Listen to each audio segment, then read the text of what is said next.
క్రీస్తునందు మాకు అత్యంత ప్రియులైన మీకు అందరికీ కూడా లివింగ్ గాడ్ మినిస్ట్రీ తణుకు నుండి ప్రత్యేకమైన వందనాలు తెలియజేస్తూ ఉన్నాం.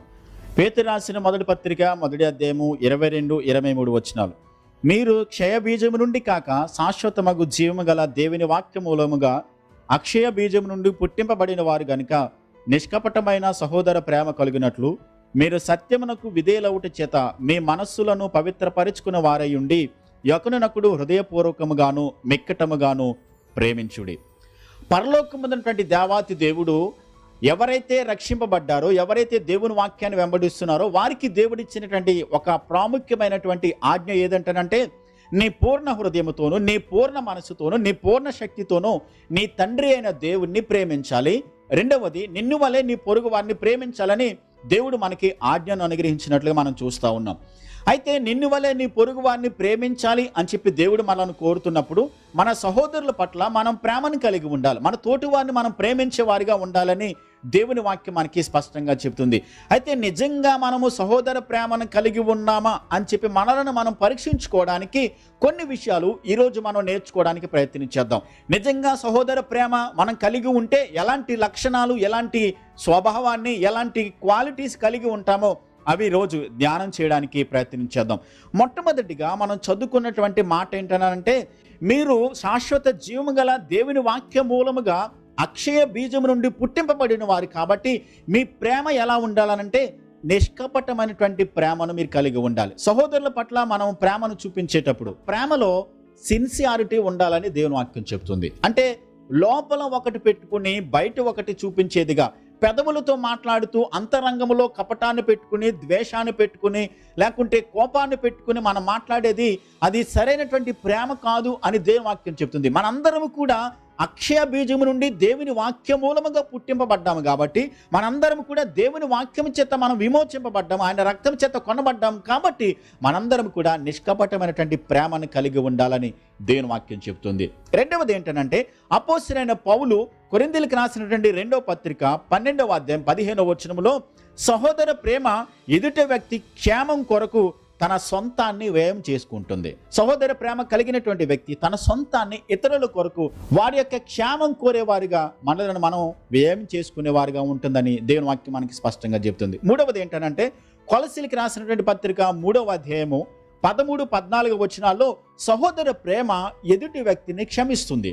ఎవరైనా మన పట్ల అపరాధం చేసినప్పుడు వారిని క్షమించగలిగినటువంటి గుణాన్ని సహోదర ప్రేమ కలిగి ఉంటుంది. యేసుక్రీస్తు ప్రభువు కొండ మీద చేసినటువంటి ప్రసంగంలో ఆయన పరలోక ప్రార్థన నేర్పించారు. అదేమనంటే, మా తోటి వారు మా పట్ల చేసినటువంటి అపరాధములను మేము క్షమించినట్లుగానే మా అపరాధములను క్షమించుము అని చెప్పి వాక్యములో మనం చదువుకుంటున్నాం. అంటే మనుషులు మన పట్ల చేసినటువంటి అపరాధములను మనం క్షమించినప్పుడు మాత్రమే మన పట్ల మనం చేసినటువంటి అపరాధములను పరలోకముందున్న దేవుడు క్షమిస్తాడని వాక్యం సెలవిస్తూ ఉంది. కాబట్టి మనము సహోదర ప్రేమ కలిగిన వారు ఉండవలసిన 3వ లక్షణం ఏంటంటే క్షమించే గుణాన్ని. సహోదర ప్రేమ దయను చూపిస్తుందని కొలసీలకు రాసిన పత్రిక 3వ అధ్యాయం 12వ వచనంలో మనం చదువుతున్నాం. 4వది ఏంటంటే, అపోస్తలుడైన పౌలు గలతీయులకు రాసినటువంటి పత్రిక 6వ అధ్యాయం 1వ వచనంలో సహోదర ప్రేమ సహోదరుడు ఎవరైనా తప్పిపోతే బుద్ధి చెప్పి మంచి దారిలోనికి తీసుకుని వస్తుంది. యేసయ్య రక్తం చేత కొనబడినటువంటి మనము ఒక సంఘముగా కూడి దేవుని ఆరాధిస్తున్నప్పుడు, దేవునిని మహిమపరుస్తూ ఉన్నప్పుడు మనకు తెలిసిన వారు మన సహోదరులలో ఎవరైనా ఒకవేళ దారి తప్పి పక్కకు వెళ్ళిపోతున్నట్లయితే వారికి బుద్ధి చెప్పి హెచ్చరించి వారిని మంచి దారిలోనికి తీసుకుని వచ్చేదే సహోదర ప్రేమ. పోతే పోయాళ్లే అని చెప్పని మనము విడిచిపెట్టేసి వారిగా ఉన్నట్లయితే మనం సహోదర ప్రేమ కలిగిన వారిగా లేము అనే వాక్యం మనకి స్పష్టంగా చెబుతుంది. సహోదరుడు ఎవరైనా తప్పిపోతే బుద్ధి చెప్పి మంచి దారిలోనికి తీసుకుని వచ్చేదే సహోదర ప్రేమ. 5వది, రోమీయులకు రాసిన పత్రిక 14వ అధ్యాయం 13వ వచనంలో సహోదర ప్రేమ ఎదుటి వ్యక్తికి అడ్డమైనను ఆటంకమైనను చేయదు. నిజమైన విశ్వాసి ఇతరుల మేలు కోసమే కానీ తనను తాను సంతోష పెట్టుకోవడానికి ఎన్నడూ కూడా ప్రయత్నం చేయడం. రోమీయులకు రాసిన పత్రికలో పౌలు గారు చెప్తున్నటువంటి మాట ఏంటంటే, ఇతరులకు అడ్డమైనను ఆటంకమైనను ఏమాత్రం కూడా చేయదు. దేవుని మార్గంలో వాళ్ళు నడుస్తున్నప్పుడు మనం ఎదుటి వారికి కొంతమందికి ఆటంకంగా లేకుండా వారు ఇంకా దేవునిలో ఎదగాలని వారిని ఇంకా ప్రోత్సహించి దేవునిలో వారిని ఎంకరేజ్ చేసేవారిగా ఉంటుంది సహోదరమైనటువంటి ప్రేమ. 6వది, కొరింథీయులకు రాసిన మొదటి పత్రిక 8వ అధ్యాయం 9వ వచనంలో సహోదర ప్రేమ బలహీనులకు అభ్యంతరాన్ని కలిగించదు. చాలామంది కూడా ఒకే రకమైనటువంటి విశ్వాసపు స్థాయిని కలిగి ఉండరు. విశ్వాసపు స్థాయిలు రకరకాలుగా ఉంటాయి. కొంతమంది కొద్దిపాటి విశ్వాసాన్ని కలిగి ఉంటారు, కొంతమంది గొప్ప విశ్వాసాన్ని కలిగి ఉంటారు, కొంతమంది ఏమో ప్రతిసారి కూడా దేవుని మీదనే ఆధారపడేటువంటి విశ్వాసాన్ని కొంతమంది కలిగి ఉంటారు. అలాంటి పరిస్థితులలో ఎవరైతే విశ్వాసంలో కొంచెం బలహీనంగా ఉన్నారో అలాంటి వారిని ప్రోత్సహించి, అలాంటి వారిని బలపరిచి, దేవుని మార్గంలో నడవడానికి వారికి సహకరించేదిగా సహోదర ప్రేమ ఉంటుంది. కానీ అడ్డము కానీ, లేకుంటే అభ్యంతరాన్ని కానీ, లేకుంటే దేవునిలో మార్గంలో నడవడానికి ఏమాత్రము కూడా వారికి అడ్డుపడే విధంగా సహోదర ప్రేమ కలిగిన వారు ఉండరని దేవుని వాక్యం మనకి స్పష్టంగా చెబుతుంది. 7వది హెబ్రీయులకు రాసినటువంటి పత్రిక 10వ అధ్యాయం 24వ వచనంలో సహోదర ప్రేమ గలవారు తన సహోదరులను ప్రోత్సహిస్తారు, ఎంకరేజ్ చేస్తారు.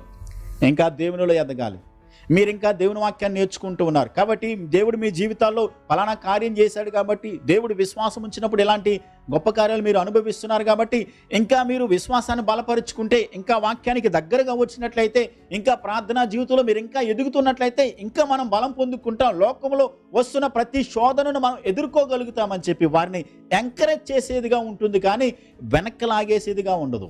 కొంతమంది సంఘాల్లో మనం చూస్తూ ఉంటాం, ఎవరైనా ఆత్మీయతలో ఎదుగుతున్నట్లయితే, ఎవరైనా బాగా పాడుతున్నట్లయితే, లేకుంటే ఎవరైనా బాగా వాక్యం చెప్తున్నట్లయితే, లేకుంటే సంఘంలో ఎవరైనా దేవుని పరిచర్యలో బాగా ఉత్సాహంగా పనిచేస్తున్నట్లయితే వారిని డిస్కరేజ్ చేసి వెనక్కి లాగేసే వారే కనబడుతున్నారు. కానీ సహోదర ప్రేమ అలా చేయదు, ప్రోత్సహించేదిగా ఉంటుంది, వారిని ఎంకరేజ్ చేస్తుంది. బ్రదర్ మీరు బాగా చేస్తున్నారు, సిస్టర్ మీరు బాగా చేస్తున్నారు, మీరు బాగా పాడుతున్నారు, రండి దేవునిలో ఇంకా ఎదగండి, దేవునికి దగ్గరగా ఉండండి అని చెప్పి సహోదర ప్రేమ కలిగిన వారు ప్రోత్సహిస్తారు. ఒకవేళ నువ్వు డిస్కరేజ్ చేస్తున్నట్లయితే నువ్వు సహోదర ప్రేమను కలిగి లేవని వాక్యాన్ని బట్టి నేను తెలియజేస్తున్నాను. 8వది యాకోబు రాసిన పత్రిక 4వ అధ్యాయం 11వ వచనంలో సహోదర ప్రేమ సహోదరులకు విరోధముగా ఏది కూడా మాట్లాడదు. సహోదర ప్రేమ ఇతరులకు విరోధంగా మాట్లాడదు. హృదయాలను గాయపరిచేటువంటి మాటలు, హృదయాన్ని బాధ పెట్టేటువంటి మాటలు, హృదయములు గుండెల్లో నోచుకునేటువంటి మాటలు మాట్లాడేటువంటి పరిస్థితి సంఘాల్లో చాలా సమాజంలో మనం చూస్తూ ఉంటాం. సహోదర ప్రేమ సహోదరులకు విరోధంగా ఏది మాట్లాడదని వాక్యం చెప్తుంది. ఏదైనా ఒక సలహా చెప్పినప్పుడు సంఘంలో లేక సమాజంలో లేక క్రైస్తవ కుటుంబాల్లో ఏదైనా ఒక మాటను చెప్తున్నప్పుడు దాన్ని ఆలోచించి వాక్యానుసారంగా ఉందా లేదా అని చెప్పి ఆలోచించి, ఒకవేళ వాక్యానుసారంగా ఉన్నట్లయితే బ్రదర్ ఈ పని చేద్దాం అని చెప్పి కలిసి ఆలోచించి ఏక నిర్ణయం తీసుకుని దాన్ని ఎంకరేజ్ చేసి పని చేయడానికి, దానికి బదులుగా చాలామంది కూడా వెనక్కి లాగేసేటువంటి ప్రోత్సహించినటువంటి పరిస్థితిని మనం చూస్తూ ఉన్నాం. అది సహోదర ప్రేమ కలిగినటువంటి లక్షణం కాదని దేవుని సేవకునిగా నేను తెలియజేస్తున్నాను. 9వది సహోదర ప్రేమ ఎదుటి వారిని తమకంటే యోగ్యులుగా ఎంచుతుంది. తమకంటే